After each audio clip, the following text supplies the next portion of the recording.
ล้แล้วพี่น้องทาสีแล้วสุดยอดมากสวยมากหน้ามามากรังสิตนะครับผมธัญญะคลอง4บาร์โฮสหมายเลข1บุกแล้วทาสีแล้วเลิศมากลองซูมดูสีดิแบบน่าเที่ยวมากเทสดีมากราคาย่อมเยาปาดปื๊ดสวยมากพี่น้อง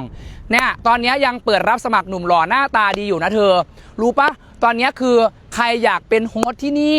อยากเป็นบุคลากรที่นี่สมัครมาเลยนะครับผมรายได้ดีบอกเลยว่าลูกค้าเยอะแน่นอนเพราะเราคือฟินขับขอนแก่นโฮสหมายเลข1แห่งแรกแห่งเดียวแห่งซึ่งรีบมาเปิด16สิงหาคมนี้นะครับผมวันแรกแหกหมานเลยนะครับผมเปิด16สิงหาคมนี้เพราะฉะนั้นแล้วรีบมาสมัครใครอยากเป็นโฮสที่นี่หนุ่มรอหน้าตาดีไม่มีประสบการณ์เราสอนได้เราจับมือได้นะครับผมจับมือทำจับมือสอนจับมือเป๊ะจับมือรวยนะจ๊ะเพราะแล้วใครสนใจแอดฟินขับ888ทักมาเลยรีบๆใกล้จะเปิดร้านแล้ว